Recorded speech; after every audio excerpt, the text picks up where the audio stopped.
महाकुंभ प्रयागराज का आज मौनी अमावस्या का मुख्य स्नान है और कल सायंकाल 7 बजे से ही काफी बड़ी संख्या में श्रद्धालुजन प्रयागराज पहुंच करके स्नान भी कर रहे थे और काफी बड़ी संख्या में श्रद्धालुजन ब्रह्म मुहूर्त का भी इंतजार कर रहे थे। एक दुर्भाग्यपूर्ण हादसा इसी दौरान अखाड़ा मार्ग पर संगम के तट पर हुआ, जिसमें 90 से ज्यादा लोग गंभीर रूप से या सामान्य रूप से घायल हुए। यह हादसा भारी भीड़ के द्वारा अखाड़ा मार्ग के बैरिकेडिंग्स को तोड़ने और उसके बाद उससे कूद करके जाने के कारण वहां पर हुआ है, जिसमें 30 के आसपास लोगों की दुखद मृत्यु हुई है। 36 घायलों का प्रयागराज में उपचार चल रहा है। शेष घायलों को उनके परिवार के सदस्य लेकर के चले गए हैं। घटना दुखद है, मर्माहत करने वाला है।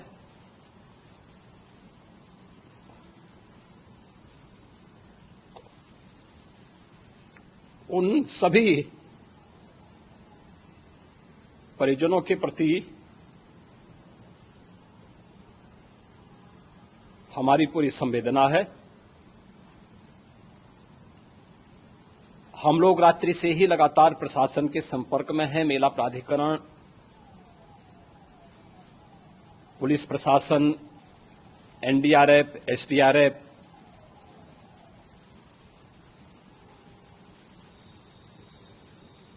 और भी अन्य जितने भी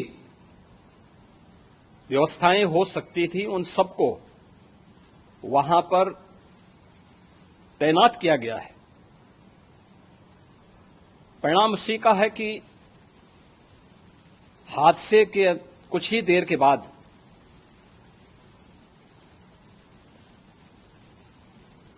राहत कार्य को ग्रीन कॉरिडोर बना करके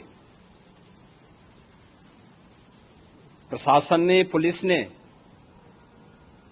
एनडीआरएफ और एसडीआरएफ के स्वयंसेवकों ने सभी लोगों को हॉस्पिटल तक पहुंचाने का काम किया है। लेकिन दुर्भाग्य से इस दौरान ये मौतें हुई हैं।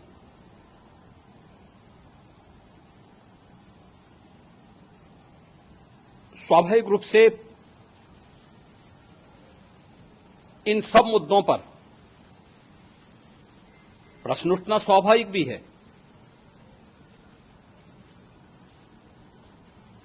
उपचार के बाद बहुत सारे लोग अपने परिवारजनों के साथ जा चुके हैं, उनके परिवार के लोग ले जा चुके हैं।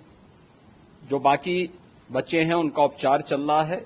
उपचार के सारे इंतजाम वहां किए गए हैं।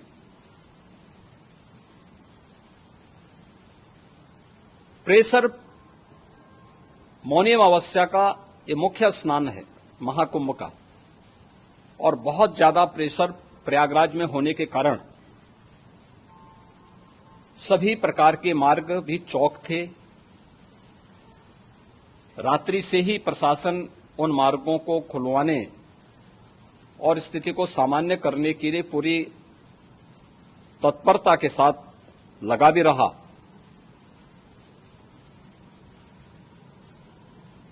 ये सभी घटनाओं के बाद, ये जो हादसा हुआ है, इस हादसा के बाद वहां पर अखाड़ों ने जो आज अमृत स्नान ब्रह्म मुहूर्त में 4 बजे से प्रारंभ होना था, मेला प्राधिकरण के अनुरोध पर उन्होंने स्थगित किया था।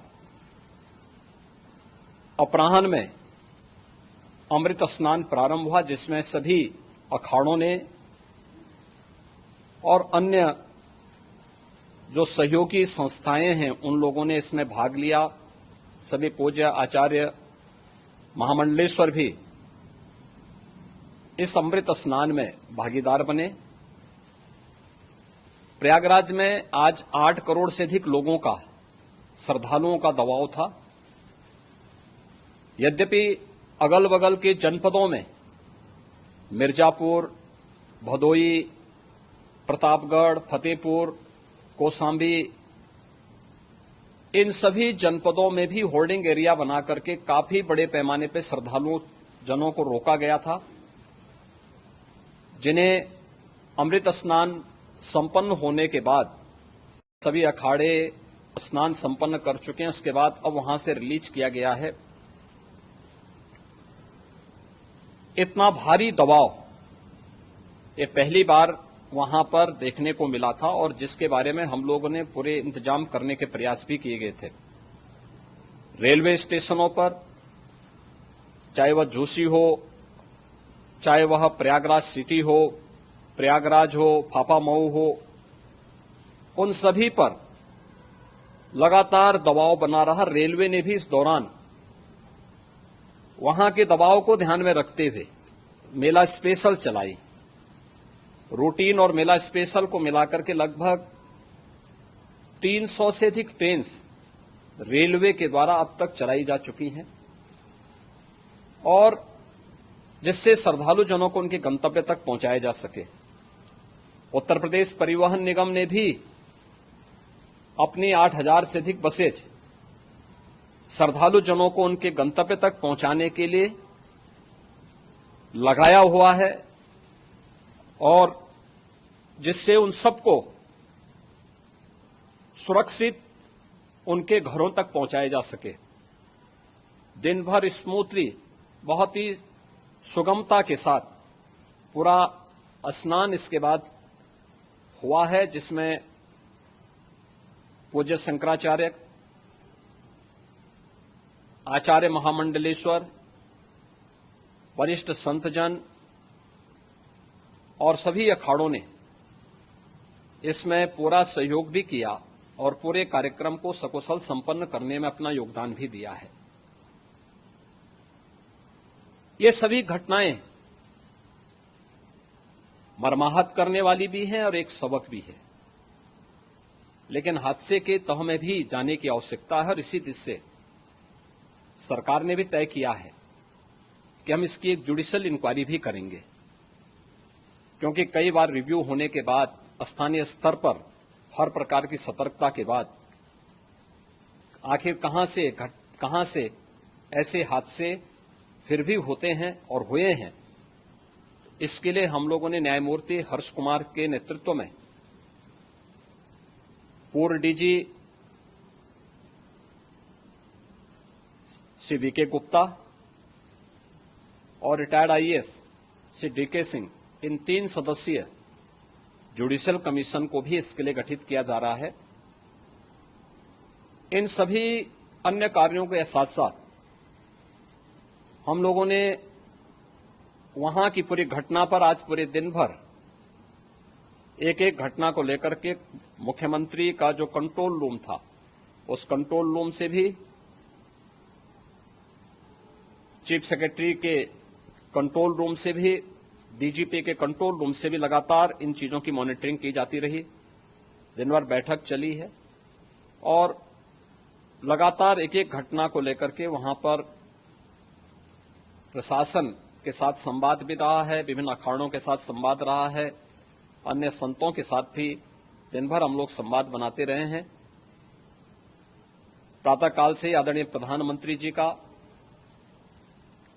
माननीय गृह मंत्री जी का, माननीय राष्ट्रीय अध्यक्ष जी का, अन्य तमाम केंद्रीय मंत्रियों का, माननीय रेल मंत्री जी का, प्रदेश की माननीय राज्यपाल महोदया का भी इस संबंध में बराबर आवश्यक दिशा निर्देश भी और मार्गदर्शन भी प्राप्त होता रहा।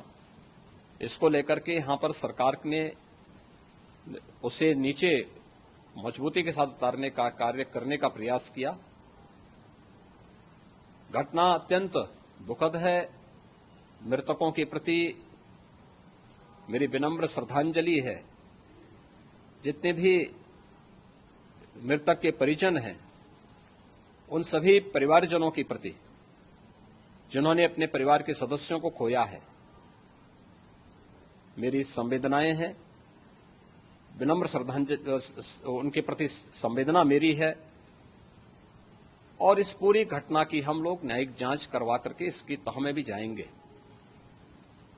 इसके अलावा पुलिस के स्तर पर भी अलग से हम लोग इसके एक अलग से भी जांच करवाएंगे कि आखिर कहां पे ऐसे हादसे किन कारणों से हुए हैं, क्योंकि पहले से इस बारे में हम लोग, हमारी रणनीति थी कि इतनी बड़ी संख्या में श्रद्धालु वहां पर आएंगे। मृतक के परिजनों के प्रति हम प्रदेश सरकार की तरफ से, जिन्होंने इस हादसे में अपने परिवार के सदस्यों को खोया है, वहां पर मेला प्राधिकरण के पास वो पूरी सूची है, उन लोगों ने उसको वहां पे जारी भी किया है। मैं उन सब के प्रति अपनी संवेदना भी व्यक्त करता हूं और परिवारजनों को हम प्रदेश सरकार की तरफ से 25-25 लाख रुपए की आर्थिक सहायता की घोषणा भी कर रहे हैं।